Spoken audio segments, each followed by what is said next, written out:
ଯୀଶୁ କାହିଁକି ମନୁଷ୍ୟ ରୂପ ଧାରଣ କଲେ? ଏହା ରହସ୍ୟ ଏବଂ ଆଶ୍ଚର୍ଯ୍ୟର ବିଷୟ ଅଟେ।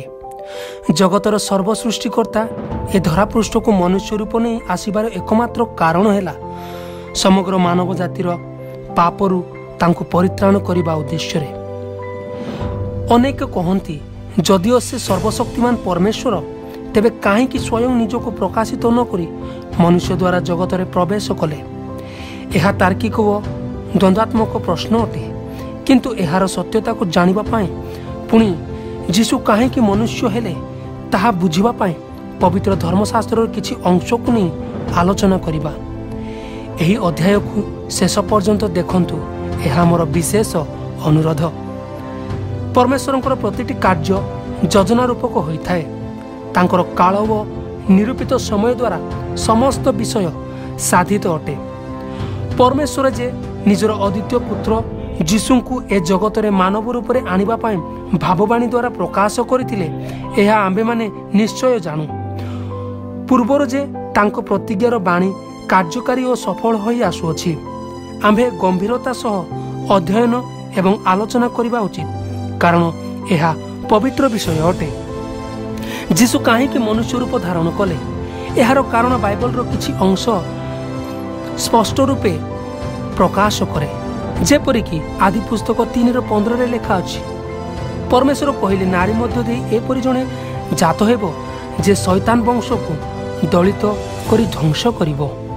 ଅବ୍ରାହମଙ୍କ ବିଶ୍ୱାସର ପରୀକ୍ଷାରେ ଇସାକଙ୍କ ବଳିଦାନର ରହସ୍ୟ ମଧ୍ୟ ପ୍ରକାଶ କରେ।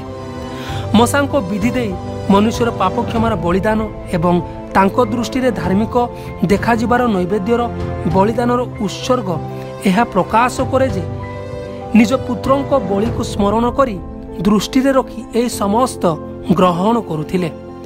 କିଭଳି ମନୁଷ୍ୟ ଏକ ମସିହ ଅଦ୍ୱିତୀୟ ପୁତ୍ରଙ୍କୁ ବିଶ୍ୱାସ କରି ତାଙ୍କ କାର୍ଯ୍ୟ ଓ ଶିକ୍ଷାରେ ଅନୁପ୍ରାଣିତ ହୋଇ ଅନନ୍ତ ମୁକ୍ତି ସାଧନ କରିବେ, ଏହି ଉଦ୍ଦେଶ୍ୟରେ ଯୀଶୁଙ୍କୁ એકમાત્ર ବଳି ସ୍ୱରୂପେ ଦାନ କଲେ। ଯିଏ ଯୀଶୁଙ୍କୁ ତ୍ରାଣକର୍ତ୍ତା, ମୁକ୍ତିଦାତା, ଈଶ୍ୱରଙ୍କ ପୁତ୍ର ବୋଲି ବିଶ୍ୱାସ ଓ ଗ୍ରହଣ କରିବ, ସେ ହିଁ ଅନନ୍ତ ଜୀବନ ପାଇବ। ଏହା ପରମେଶ୍ୱରଙ୍କର ମୂଳ ଯୋଜନା ଥିଲା।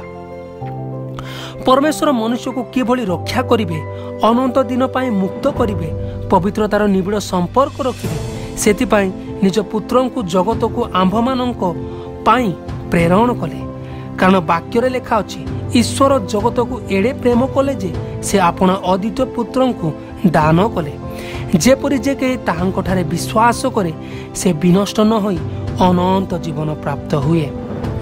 ଧର୍ମଶାସ୍ତ୍ରରେ ପରମେଶ୍ୱର ନିଜ ପୁତ୍ରଙ୍କୁ ଜଗତକୁ କି ରୂପେ ଆସିବେ ତାହାର ଭାବବାଣୀ ପ୍ରକାଶ କରିଅଛନ୍ତି ଏବଂ ସଦାପ୍ରଭୁଙ୍କର ପ୍ରତିଜ୍ଞା ସକଳକୁ ଯେ ସଫଳ କରିବାର ଭାବବାଣୀ ମଧ୍ୟ ପ୍ରକାଶ କରେ।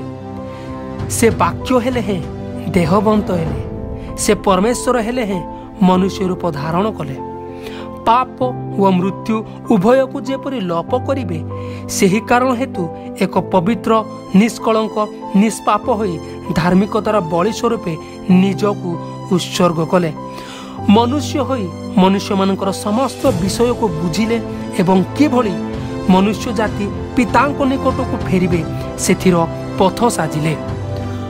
ମନୁଷ୍ୟ ହେବାର କାରଣ ଏହା ଯେ ସମଗ୍ର ମାନବ ତାର ପାପ ଓ ଅପରାଧର ଦଣ୍ଡ ଯେ ମୃତ୍ୟୁ ଏବଂ ନର୍କ ହୋଇଥିବା ହେତୁ କୌଣସି ମନୁଷ୍ୟ ଆଉ ମେଷ ଛାଗର ବଳିରେ ଉଦ୍ଧାର ହୋଇପାରିବ ନାହିଁ।